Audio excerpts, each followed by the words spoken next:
Karibuni tena. Whoever said you need acres of land to live large clearly hasn't met this townhouse. Sitting on a 50 by 100 foot plot, this 2-level modern beauty proves that you don't need a massive plot to live like you've made it. This mansionette has 4 bedrooms en suite, a separate DSQ, and an interior layout with 0 wasted corners. A timeless design in a compact footprint.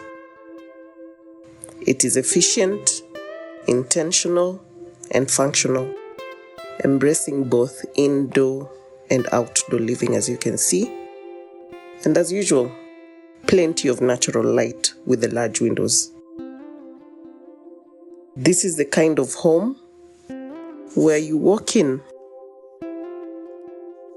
and immediately start planning where the couch will go and where the guests will sleep when they refuse to leave. It is designed for a growing family within a compact urban setting. This here is the back of the house with a kitchen yard and some clothing lines, and it has enough space to actually have a kitchen garden. And this at the corner is the DSQ. Then that is the side of the house. And this house is characterized by, the parapet walls that cover a hidden roof. And then this is the front elevation. This is a sleek, modern look for a townhouse, and it's simple and gives you ample space, green space that is. So that's the entry. So you have an entry porch, and then you have that main door. So let's move to the plans.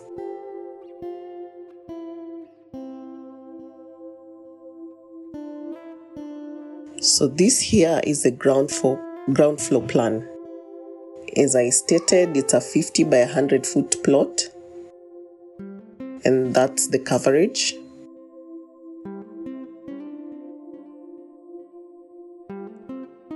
I'll take you through the 3D plan later. And then this is the first floor plan. We'll go more into it in the 3D plans. This is the ground floor plan, and that's the plot of land I was talking about. That is 100 feet, that's 100 feet, and then this is 50 feet. And that's your DSQ at that corner there, en suite, of course. So here, you'll have your parking space at the front there, and you have plenty of green space around. That's why I mentioned that this has a compact footprint. And then this is the entry porch here. And once you enter, then you're met with the dining area. Of course, there is a foyer here where you can put your coats and everything. I always advocate for storage. So that's the dining area, and then here is the lounge. And then as you proceed further, you have your kitchen, and this is an open kitchen with a pantry right there and a laundry area there as you get out to your kitchen yard. And as I said, there's a lot of ample space here so that you can have your clothing lines, you can have a small kitchen garden there. It's all about what you like, really. Kama wewe si mtu wa shamba, you can put something else.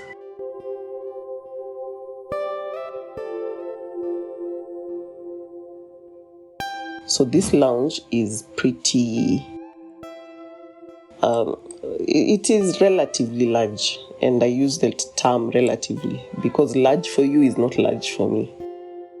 But you have 2 1-seaters there, you have a 2-seater there, and you have a 3-seater. This can also be a 3-seater and a 3-seater. So it's all about what you like. And then that's your TV wall right there. And then that's your front door, and when you enter, you have your dining area right there. And then you also have your entry foyer right here. Although it's not really a foyer, it's more of like an area for storage, because a foyer and then it's a direct passage. But this is a bit modified, where you can leave your bags, your keys, your coats. That is right there. And then you have the dining area. And then from the dining, then you have your open kitchen, which is that section. So this is how your view from the main door will be. So that kitchen is open. And what I like about this layout is that it's versatile. If you don't like an open kitchen, you can as well close that up and have it be a closed up kitchen. You know, some people don't like the idea that you're seeing what I'm cooking and all that. So it's all up to your taste. And then that kitchen is quite big also, where you have your sink there, your cooker there, a lot of counter space, and then you have your fridge right there and more counter space. And then this door here leads to your pantry, where you can put your chest freezer and have more storage. And then here I didn't see the need of a door, because also that saves on cost. And then you'll have your pantry right there. You'll have your washing machine underneath that counter, and then you also have a Adobe sink. As you get out through this door into your kitchen yard. So that's the kitchen yard at the back. And then that's where you'll have your clothing lines, that's where you'll have your DSQ and whatever you choose back there. And when we get back to this corridor here, then you have this door here that will lead to your guest bedroom, which is en suite, of course. That's a guest bedroom right there.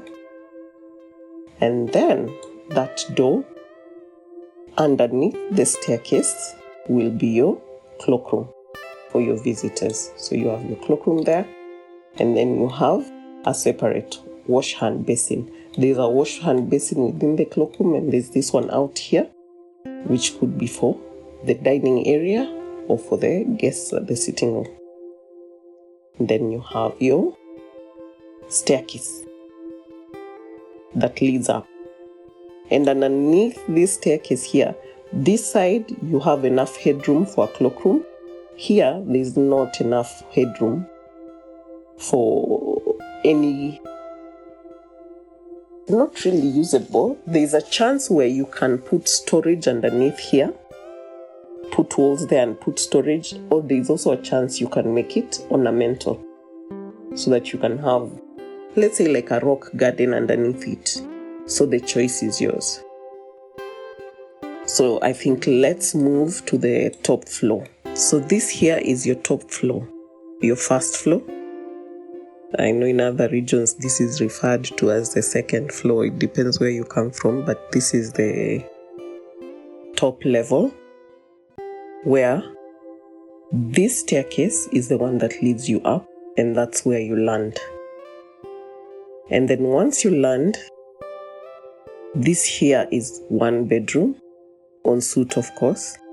This here is the other bedroom, en suite also, and it happens to have its own balcony. And this bedroom is much bigger, so it can accommodate two 4x6 beds. And then here at this corridor here and towards the end here, you have your family room, where you can have a large L-shaped sofa and another two-seater sofa. So it's quite efficient. It has some ample space. And then this door here will lead you to the balcony. And the balcony is quite large. I like the idea of a large balcony for a family room, because then that's where all of you can meet up. Some of you can have breakfast there, another person can sit there while you have your converse. Family relationships. Good idea.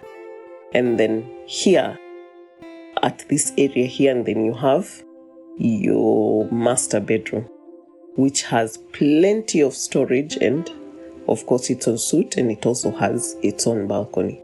So when you move to the individual spaces, this door here leads to this bedroom,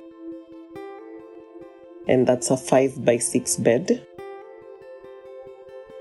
and it also has some ample space, as you can see. And that here is the bathroom.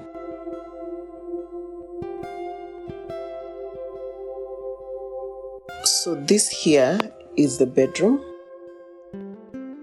that large bedroom I was talking about. It has the 2 4x6 beds. It can also accommodate a desk there for 2.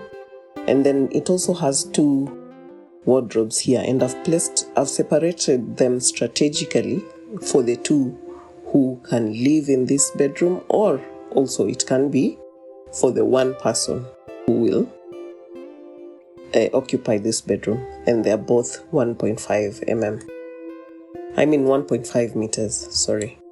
And then also with a balcony right there.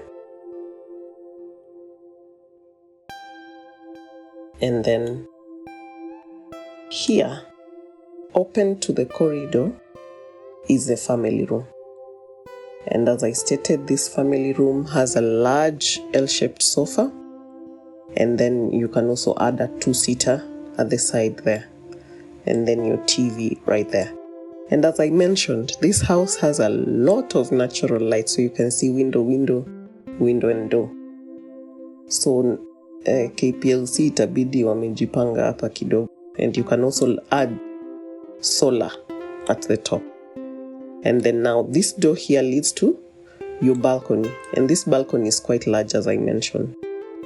And the fact that it is adjacent to the family room is a plus. So the family can all congregate right there, and it also faces the front of the house, which is a gate, towards a gate.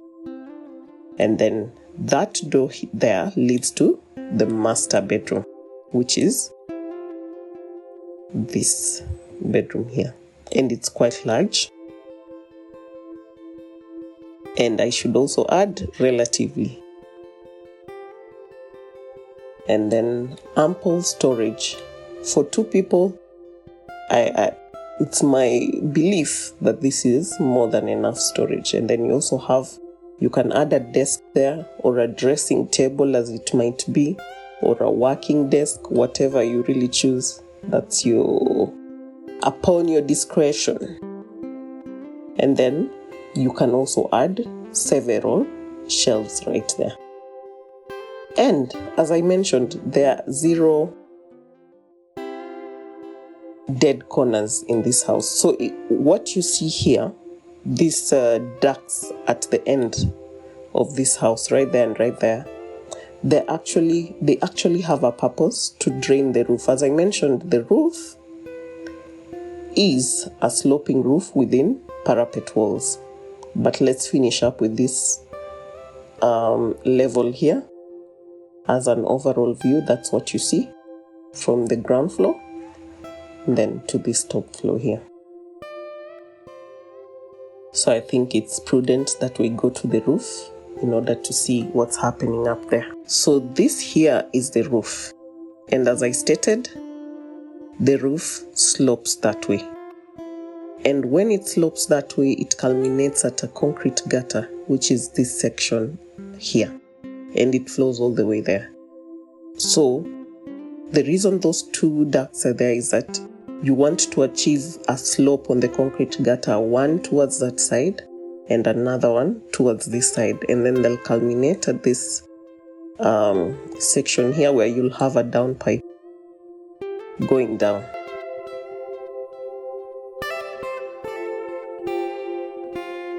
Same to the front there.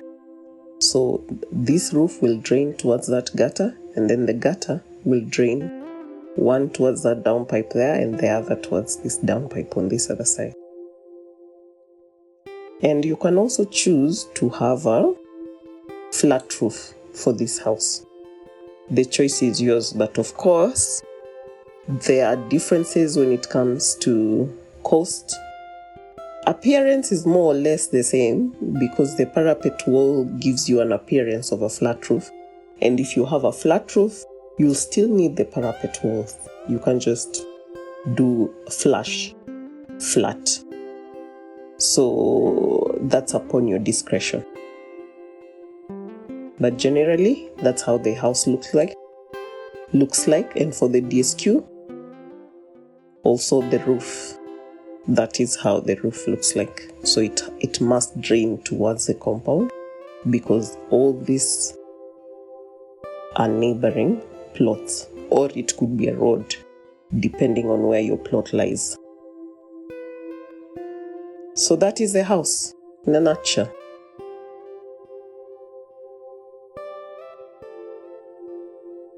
I hope you liked it. It's a 4-bedroom, separate DSQ, efficient use of space, and enough natural light to reduce your electricity bills, especially for this monopoly of ours, KPLC.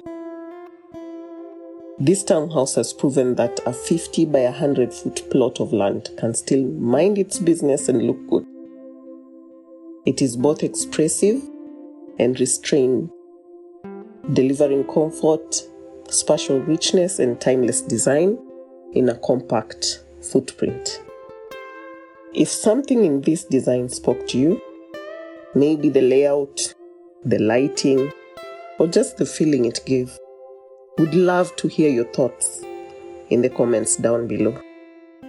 Because, even if it's something to nail us in, I'm sure it will be productive because we can always stand to learn from each other. And every idea must start with a conversation.